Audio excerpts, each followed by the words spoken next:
Hi, this is Mike from the Run Testers. I'm here with Nick and Tom. We are going to be talking about the Garmin Forerunner 955. Now, this is Garmin's top end Forerunner watch. Obviously, there's big improvements from the 945. Essentially, what we're looking at is a lot of the things that happened in the latest Phoenix and the Epics have made its way into the Forerunner 955, but we're also getting some additional features on top of that as well. So I'll give you some kind of top line features that we're kind of seeing in the 955. So we're looking at solar charging, a touchscreen, training readiness, which kind of assesses how ready you are for your training from a range of metrics, HRV status, which is kind of recovery insights, essentially, multiband mode, which we've seen with the Epics and the Phoenix 7, which essentially is looking to increase the accuracy of outdoor tracking. We're also getting a race widget, which is it's kind of counting down into your next race to kind of help you build up for that training, and then also improvement of battery on all fronts. So we're going to get into design first. Now, the kind of main things that have happened on the design front is we've got a bigger case size. We have now also got touchscreen functionality, and we also have a higher resolution screen. I mean, those are the kind of things that I've seen that are massive improvement. How have you guys found the design in terms of what's changed and how the 955 is to live with? Well, I think part of the appeal of the 9X5 range has always been that it's lighter and, it's lighter and less obvious to wear on the wrist than the Phoenix or the Epics, which are, nicer looking watches with nicer materials. But yeah, I found this really lightweight. It's a bit thicker than the 945, but I didn't notice that really.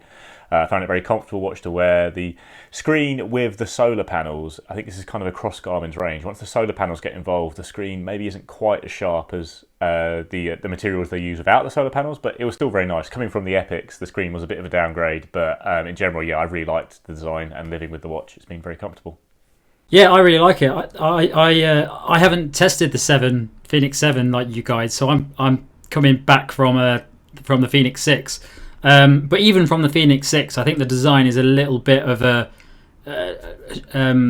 you have to adjust to it because it does feel a little bit cheaper. That it's a little bit more plasticky when you first take it out of the box if you're used to a Phoenix.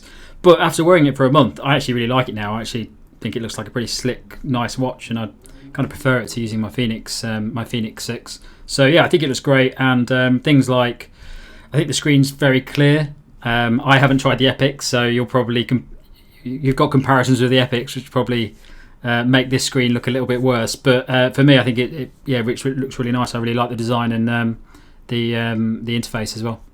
Yeah, I mean, I think it doesn't veer too far away from the 945. I think ultimately the changes don't feel massive for me. I mean, I largely forgot the touchscreen functionality was actually on there, and I didn't really use it. I feel like I use it more on the Epics than I have done on the kind of 955. Maybe it's just because the color screen kind of lends itself to that more, but ultimately it doesn't feel massively different for me. I think it works. It's a nice kind of light watch, what you want from running, essentially. So from that point of view, I think it works. I think in terms of the changes, they're not massive, I think, ultimately for me. And to be honest, what we had with the 945 was pretty solid overall in terms of a running watch design. And I think that's what Garmin have basically stuck with, I think. Yeah, I think the touchscreen is an interesting one because when it comes to things like the Phoenix, I can understand the use of the touchscreen because if you're hiking and things like that, it's quite nice to have a touchscreen. But for this, which is predominantly used for runners and multi-sport users, I find that I very rarely have a time where I can use it because I can never use it on a run because I always press it too many times or something and it starts getting frustrating. So I think the touchscreen is. I can't imagine many people are using it who are out doing exercise. And I guess we can get into kind of, I mean, essentially what this watch can do in terms of running features. Now, everything we got in the 945 is essentially here in the 955. And in terms of things that are new, I think in terms of that kind of tracking experience, you've kind of got some kind of improved kind of interval transport, which is kind of rolled out to other watches already as well. There's some kind of more niche sports added, but I think and you've also got mapping and the kind of navigation kind of support that you had on the Phoenix and the Epics as well.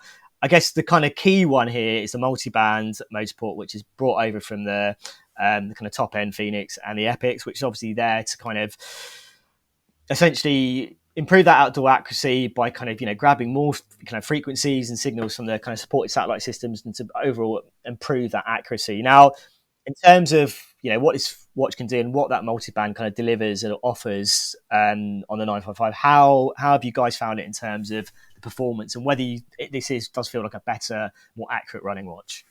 Yeah, I've been using the Epics long term this year, and I've had it in multiband mode the entire time. As someone I'm quite obsessive about getting the highest level of GPS accuracy, and I think that we have seen multiband devices from a few brands, but Garmin's has been the best so far. I'd say the Epix 2 is notably more accurate. There are GPS hotspots I know about near me. I can go in there reliably running with the Epix, and it will always produce good tracks. And I found exactly the same from the Forerunner 955. I think it's up there with the very best you're going to get from any watch in terms of GPS accuracy. You're still not going to be perfect. You are going to have the occasional cut-off, but there's 2 dead spots near me I use a lot for running hard reps and loops, and it just nails it every time. And that's actually not true of every multi-band watch. Actually, even the Garmin Forerunner 255 struggles a bit on those. Chorus Vertex 2 struggles on those. So it's really the Epix, the Phoenix, and the 955 that have been nailing it every time. So I've compared it directly against the 945 as well on runs, and it just noticeably is a bit better. You're always on the right side of the road. If I do a sudden about turn, it will track that turn correctly instead of just kind of freaking out and zigzagging and having me somewhere along the road. So, in terms of real world, how much of a difference this makes to your life, on most runs, it's not that big a deal. But when I am doing hard reps on the road and I'm using a watch GPS to pace them, it makes a substantial difference to me, which is why I've really, really leaned into this multi-band stuff this year. It's really been a big improvement to my quality of life as a runner. I've as I mentioned, I've not used this. I'm not comparing this to the 7 and the Epix, but jumping up from the 6, I found a massive improvement to the GPS accuracy from running in the city to heading out into the downs, even on track as well. So I've been using it on track quite a bit, with and without the track mode on it, and I've been really impressed with it.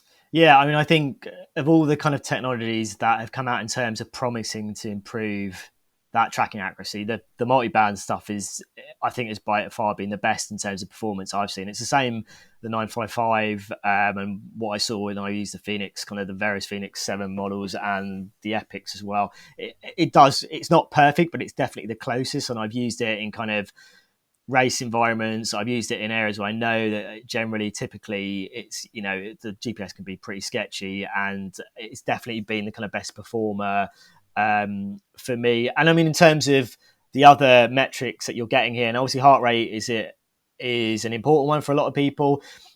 My kind of story in terms of how it performed is it's very similar to what I've experienced on other Garmin's. Really, I think for kind of steady kind of pace runs, it's been absolutely fine. I did kind of a 10k race recently, and I had it up against the MyZone chest strap, and it was kind of 5 and 6 BPM kind of out in terms of the readings, which is not the worst kind of performance, but it's not the most accurate, and obviously I would still rely on a chest strap. And then generally all the other kind of metrics that I would kind of rely on in terms of that kind of running elements has been pretty fine for me. How have you guys found the other metrics outside of kind of multi-band support as well?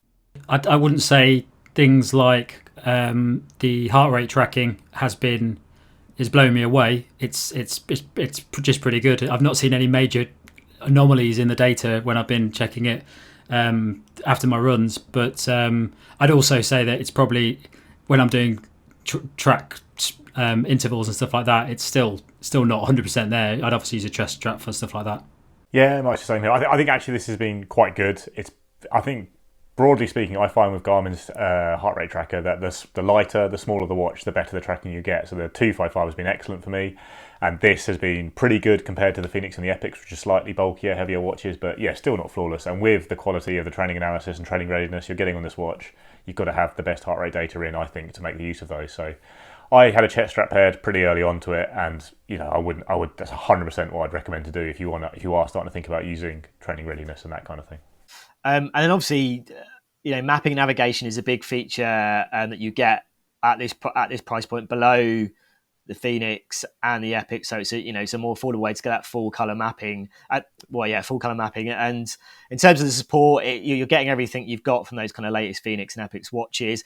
The touchscreen functionality, I guess, is implemented in there, but it's the same way. It's restrictive in elements as well. How have you guys found the kind of mapping and navigation support? Have you found anything massively different in terms of what you're getting in kind of other Garmin watches? No, I love the Garmin mapping support. Like, I was on holiday when I had this watch in the Forest of Bowland, and I used it for several runs, just sometimes just plotting out a proper route and following it on the wrist, and sometimes just running with it zoomed in so I could see the paths and, you know, make my way up some little fells and stuff like that. And it's just really good. And I was running at the same time with the 255, which just has breadcrumb trails, and that is fine. You'll get through your run roughly on track using those routes, but the mapping is a big step up. Climb Pro is massive for me. Like, I did a 20-mile run up there with hills, and I was just making sure I could know when the next climb was coming up, how long that climb was, all that kind of stuff.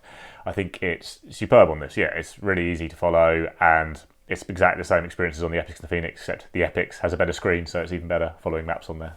Yeah, I agree. I actually think the mapping and navigation is probably the most important feature of this when comparing to things like the Phoenix, because I know people that, you know, want to buy the Phoenix range, but they're not bothered about the mapping features. I think this is the opposite side. This is if you really care about mapping features, but you don't want to spend the extra £200 or whatever on the Phoenix. I think this is a perfect reason to buy this watch. I've been using mapping features on the Phoenix 6 for the last 2 years, and they're pretty much indispensable for me because I tend to go running in a lot of places that I've got no idea where I'm going. And if I wasn't following the maps, which are excellent in the Garmin watches, I wouldn't know where I was going all the time. They've basically saved the day for me a lot of the time. So I think this isn't really important to get it on this watch, because if that's the main feature you want, you don't have to worry about the extra costs and the extra features that you might get on the Phoenix 7. Yeah, I mean, I agree. I mean, in terms of what Nick and Tom have said, I think in terms of mapping support on a watch, you know, Garmin offers the best, I think, in terms of whether it's importing, whether it's following them on the watch. I think the experience is kind of the slickest. It's not perfect, but it's definitely the best, I think, out there in terms of that support. And then I think an area where a lot has happened with the 955 in comparison to the previous watch is a lot more happening in terms of training and analysis. And there's some big features that have come here that are a little bit more to do with kind of preparation and training and kind of your recovery and understanding that a bit more, I think, from that using the information that this watch can deliver. So one of those things is training readiness. So that kind of looks at things like sleep, recovery, heart rate variability status, sleep history. And then it's essentially trying to give you an idea of how ready you are for your training. So it will give you kind of a score out of 100. And then, you know, you get a quite clear idea of, you know, where you're at or whether you should, you know, where you should go out and do a hard run. I mean, how have you guys found training readiness? Do you think it's useful? Is it a good feature to have here on the 955? Yeah, I really like it. Like, I like readiness in general. I've often, you know, talked about the Aura Ring and how I use that to kind of make sure I was getting the sleep I needed. Like, I have a plan from a coach. I'm going to follow that plan, but I like to put myself in the best position to do that plan in that spot, and I work on my readiness as a result. And I really like from the start the way Garmin's presented this. You get the kind of simple color-coded training readiness score, but you can click in and you just see all the factors that feed into that. So you can see, and it's a bit more holistic. Like, they can't do everything. They're not going to look at your nutrition. They're not going to know, you know, how often I played the sleeping bunnies with my kid or anything like that. But it will look at your recent training load, your heart rate variability, your recent sleep. And it puts all those factors in the row for you. You can see, well, what am I doing well at and what am I doing bad at in terms of my readiness? Like, if my readiness is low because my training's been hard recently, that's good. I know that. It's on my plan. But if it's low because my sleep's been really poor, I need to work on that a little bit. And my big fear with it, doesn't matter how well presented it was and how good it was on theory, is that the data going in wouldn't be good enough, because I don't think Garmin's are the best sleep trackers a lot of the time. Actually, even though it does still overestimate my sleep, the 955, like most Garmin's, the HRV has been pretty good. I've matched that up with an Aura, and actually, although it misses peaks in the night, the average is pretty much in line with what Aura is measuring, and the overall readiness has certainly been pretty accurate throughout my time using it. So I think this is a much more important feature to me than I thought it was going to be. I didn't think Garmin would really do it that well because I wasn't sure about the accuracy of the measurements, but it's actually been really well done, I think, to the point where I don't wear my Aura Ring anymore because I'm perfectly happy with what you get from the Garmin on your wrist, which is much more convenient and looks at your training in much more detail than obviously the Ring can. So yeah, big thumbs up to readiness on the Garmin's. I think it's really interesting because up until recently, we've spoken about this before, I'm actually doing a marathon training plan for once. Normally I don't follow any plan. I just go running as much as I can. But before recently, when I'm just doing like going for a run every now and then, I never cared about training readiness because it didn't really matter. I just kind of look at it and go, yeah, I feel fine. I'm going to go for a run. I don't really care what it says. But now I'm on a plan. I do actually pay a lot more attention to it, and I do look at it and go, that's interesting. I do feel like that, or maybe I should go a bit slower today. And it seems to be pretty accurate. When now I'm really paying attention to it, it seems to be picking up the state that I'm in, and it answers a lot of questions. So if I go out for a run and in my training plan I've got a 10k at a certain pace and I struggle, it has over the past month sort of coincided with that. So I think it's really useful from that perspective. I'm not entirely sure. I don't think it's that useful for more general users who are just doing recreational running and going out occasionally. But when there's a plan in place, I think it is quite useful. Yeah, I mean, I think that the key thing for me is the presentation of that information as well. And I think obviously that all the information that's driving those readiness scores, you have to be confident that information is accurate. I feel like sleep is something I've always knocked Garmin for, and I found it has been more reliable and more consistent in terms of the tracking. And that's obviously driving a lot of these kind of insights. So for me, I think one of the scenarios I think I had a training readiness of 76 before a race. It dropped really low, like below, I think it was 4 or 5. The next day I decided to kind of go out, play football, when I probably should have recovered. It was still really, really low. So I feel like it's taking the information and putting it to good use. And I feel like I can, that way it's being presented, I can use that information. It can be useful. And ultimately I feel like the sensors that are generating that information feel more reliable in terms of what data they're producing and what's powering training readiness. Now, one of the elements of training readiness is HRV status, which is something you have to create a baseline for before you get those kind of insights. And again, that's to do with kind of your training and recovery balance. So yeah, it takes 3 weeks for that baseline, and then it's ultimately, using that heart rate availability information to give you a more reliable insight into your recovery and your kind of recovery needs. So how have you found that in terms of a piece of information and having to wait until you can really put that to use, Tom? I wouldn't say I found it that useful. I found it's interesting to look at, but I think it's a little bit of it's a difficult one because it's sort of out of context for a lot of people. It's not a simple analysis like some things, like if you've got body battery and stuff, it's very easy to understand what that means. But me and Nick were talking the other day, and I was talking to him about my score, and he was giving me his score, and I assumed I was just better than him. But we realised that we were talking about it, and it's actually obviously different for different people. So you really have to understand what those numbers mean to make the best of them. Now, what I think that I like the fact that the watch is using that data for other stuff, but I don't really care about that number too much. Unless it was in the red, maybe I might start to wonder what it meant. But I've been in the green since I started getting that data, and it seems fine to me.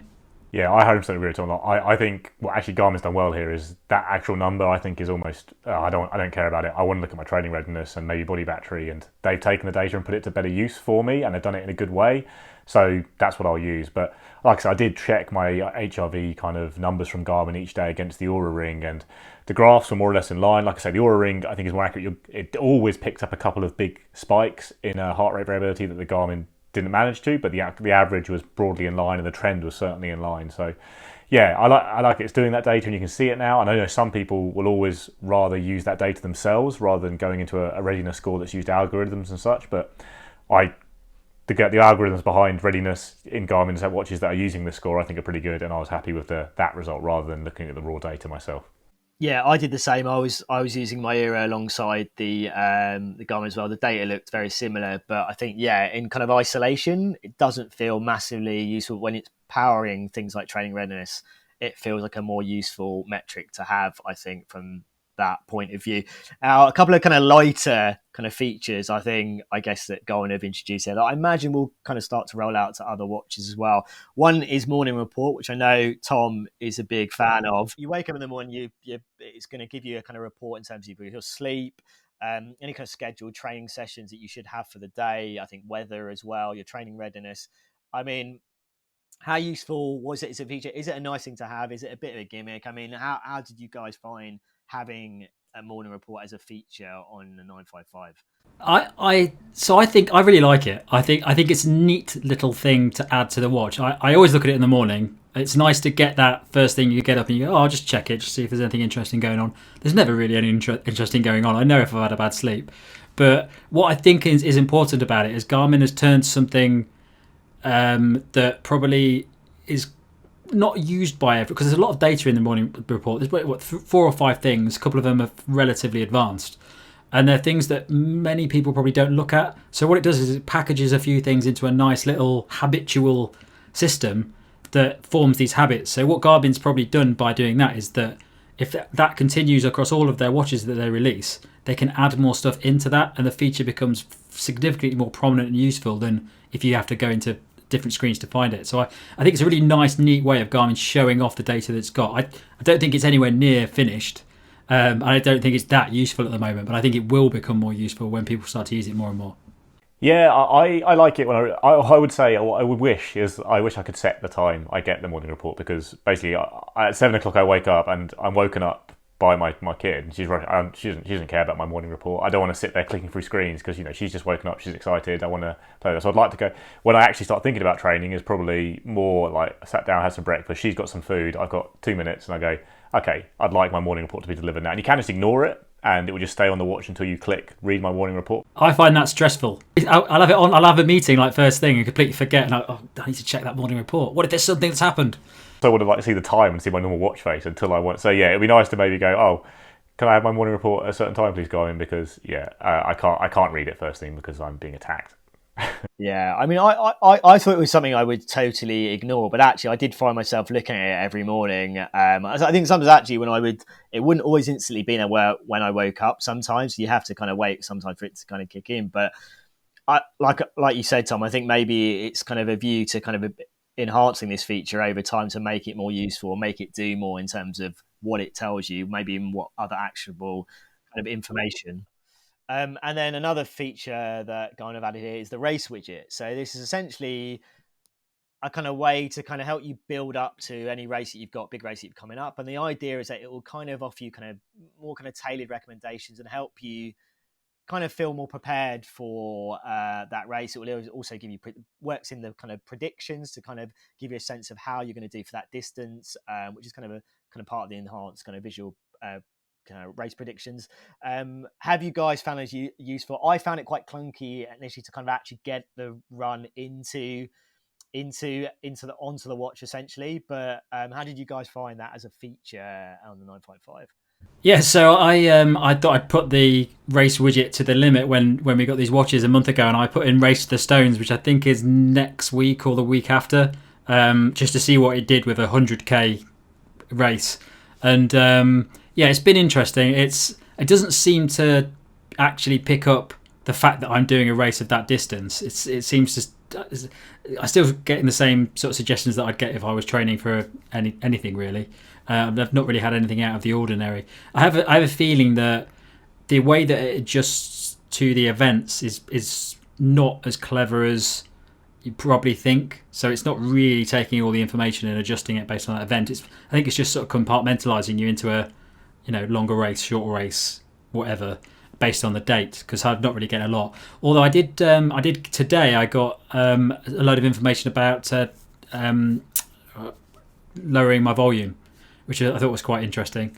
So it's sort of saying now you're at the point where you're pretty much saying you should now be at tapering now and you should be going down in your volume. Didn't seem to really adjust the training to that, but it did give me a nice bit of information. So I think the idea is nice, because if it worked really well, it would be useful for all your data to be pulled into that overview, so that it starts telling you, well, you train too much because it's very close, or you're not training enough, as a bit of an alarm. So I don't think it's there yet, but I like the idea.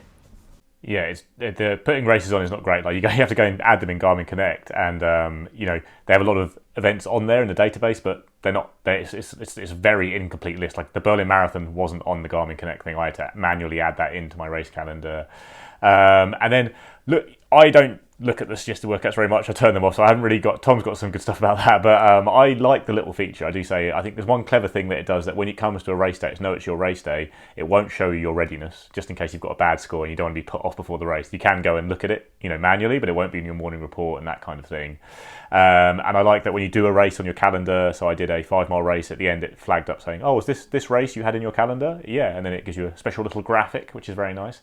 A couple of little things in it, like the weather forecast having the weather forecast in the race widget for the day is very handy in the days building up to it. The long-term forecast is obviously a bit rubbish, but And the race predictions, I'm never that accurate on Garmin, so I don't really follow them that much. But in general, it's a nice idea. The only real problem, I think I probably will turn it off, is because I've got the Berlin Marathon there as my primary race, and every time I'm scrolling through my widgets to see, some other piece of data, I get a little shot of adrenaline going, oh, the Berlin Marathon, 13 weeks now, or something, wherever it is. And I just don't need that adrenaline in my life, so I'll probably take it out. Yeah, I think a little bit like the kind of morning report, I think that's a feature that could end up evolving to being a lot more useful than it actually is. But I think it feels a little bit like kind of a starter for the feature. Okay, so we've kind of gone through quite a lot in terms of the kind of training analysis stuff. Want to get into battery life, people care about battery life. There is kind of improvements across the board, essentially. So I've looked at kind of top line stuff. So I think you're looking at up to 15 days or 20 days in smartwatch mode, 20 days with solar. So 42 hours of GPS battery life without music streaming, and that goes to 49 hours of solar. You've got an ultra track mode. Multiband mode obviously does take a hit with the battery life as well. And you've always got to drop off with music streaming as well. So how have you guys found the battery performance in terms of just the 955 itself and how it's kind of compared to what we got on the 945? Really good, aside from listening to music all the time on it, but I've had it in multi-band mode all the time, and I've no power saving modes or anything like that, and I got basically 8 days every time, I'm running every day, mileage is quite high, doing a lot of outdoor tracking. Yes, 8 days. So actually, I think that's probably, I might have even got slightly more from the 945, but that was obviously in the lower GPS tracking mode. But I guess my one concern with all the new Garmin stuff, and it's not really a concern because 8 days is still a perfectly good level of battery given the amount of stuff I've got from this watch in the 8 days, is with the new nightly analysis, I'm wondering if that's maybe going to start taking a bit more battery, if it's really intensely measuring things like HRV. So I've got that feature on the Epics now. I want to see if that's going to reduce its battery life or anything like that. But 8 days, I think, for all-out usage, just, apart from music, I think is pretty fine still. That's quite a long period of time. You're probably going to get a bit more from the Phoenix because it's bigger and the battery life's bigger, but it's pretty good on this, I think. Yeah, so I've been using it probably to a lesser extent than Nick. So I've not had it in multiband mode all the time. I've only used that for testing, so I've had it in normal mode. And I'm not doing as many miles as I'm actually doing quite a lot more miles than normal at the moment, but not doing as many as Nick is. So I've actually got quite a bit more out of it. I've seen it around sort of 11, 12 days based on what I'm doing in normal usage. Yeah, I mean, I've had it in multi-band mode. I mean, as soon as that feature got added, that's the mode that I've kept it in. I have notifications kind of coming in kind of a regular basis. I was getting just over a week, I would say, and I think the 945, I was probably getting a week solid in terms of regular training. So it's a bit of an improvement, but I wouldn't say a massive improvement for me in terms of what you're getting and kind of the Phoenix 7 in terms of the battery improvements from that point of view. I got the solar version. I was on holiday in a very sunny country, and that made zero difference in terms of the performance I got. I mean, you have to be out for at least 3 hours. I'm pretty sure I was out in the sun for more than 3 hours, but ultimately I didn't see the kind of solar gains that I saw maybe you will get on things like the Instinct and maybe the Phoenix in terms of what you already have in terms of battery life. You do have those kind of power manager modes which can improve things, but ultimately I think you are looking at just over a week. I think based on my testing, it sounds like collectively that's kind of what we're seeing, which is not a huge improvement, but it is improvement nonetheless, I guess. And let us get into the verdict then. So just in terms of how we're looking for pricing, so I think it's $499 or $499, £479 for the non-solar version, $599, £529 for the solar edition. So that's cheaper. I think that's a cheapest Phoenix 7 is kind of $699, $599. It's around the same price as the Vantage V2. The 945 is around £500. $600. It's more for the LTE, which is only available on the 945 still in terms of support. How do you think this kind of watch stands up? How do you think it compares to the 945? Is it an obvious upgrade? And how does it sit in terms of the other watches that are around this price? So in as much as a £480 watch can be value, I think this is incredible value, this watch, to be honest. Given the features on it, I mean, it's, considering that the cheapest Phoenix and Epics that actually have multi-band support aren't even the cheapest watches in that range. You're looking at more like 700 quid and above. 480, a price drop on the 945 is great news. I think it's absolutely fantastic news. Like, you're getting all of Garmin's best stuff in a watch for considerably less than what you had to pay before. So I think it's fantastic value. I think it's really good. I think it's a considerable upgrade on the 945 just because I'm obsessed with multi-band and I really like this new Training Readiness as well. It's an upgrade across the board, and suddenly it's a game changer, I think, in a way for Garmin, because you can get all of their best features for so much less than they really were a bit locked off before, and they've now dropped down to this watch. And I think there's certainly nothing from any other brand at this price that is going to compete with this in terms of the feature sets. The maps, in particular, are much better than every other brand. So, yeah, if you want the best of everything, you can now pay a little bit less and just get it in a plastic frame instead of the Epics. Although the Epics does have the AMOLED screen, which really is very nice. Yeah, I'd agree. I think it sits in a really smart little area of the watch market where previously, where if you wanted a Phoenix, you'd have to buy a Phoenix. But I think now this gives people an option where they go, I can't afford £700 for a Phoenix. This is a nice way of getting a Phoenix, essentially, the Phoenix features in a much cheaper little. I think in terms of the design stuff, I don't think you're taking a massive hit against the Phoenix. I know the Phoenix does look a bit better, but for the price, I'd probably, if it was me, I'd probably buy this just because I think I get everything I need. I don't need anything that Phoenix has got apart from, just slightly nicer, hardier design. Yeah, I mean, I think from kind of pure running kind of performance in terms of what you're getting on the 955, it's a clear improvement on the 945. I still think the 945 is a good watch, and if you can kind of pick it up and you can kind of sacrifice that extreme kind of accuracy, and I feel like some of these features that we talked about in the training they should feasibly come down to the 945. Whether Garmin does that or chooses to do that, I don't know, but from kind of pure running kind of point of view, the 955 is a better watch. It is at a better price. The pricing at the moment, I think, is a bit weird in terms of where the 945 still kind of sits and where it's the 955. And that will definitely change, I think. So yeah, for me, I think if you are looking for kind of a top-end Garmin running watch, a running watch in general, I think it's a better option than the Vantage V2 in terms of what you're getting in terms of features. I think this is the one you go for. I think, even if you go to kind of the cheapest kind of Phoenix 7, you're still not quite getting everything, I think, there. And I think it feels like a better package for runners, ultimately. That's what I would say.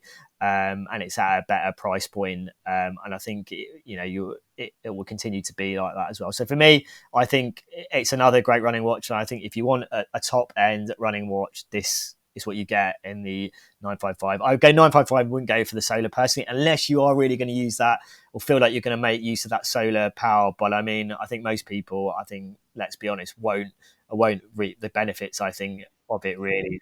So yeah, okay. So I think that's our take on the Garmin Forerunner 955. If you've got any questions about our testing or any other features that the 955 kind of possesses, let us know in the comments and we'll do our best to answer those questions. As always, like and subscribe, hit that little bell to find out about our latest videos. And don't forget to listen to the new podcast. Yeah. It's much like this, except we don't just talk about one watch. We'll add the links to the podcast in the caption, but the new podcast launched very recently and you can listen to, it's us three on talking about loads of things we've tested over the course of 45 minutes, which to some of you might sound like a scary prospect, but we'll put the links in the caption so you can have a listen to that. There you go and listen to the Run Testers podcast, and we'll see you for the next Run Testers video.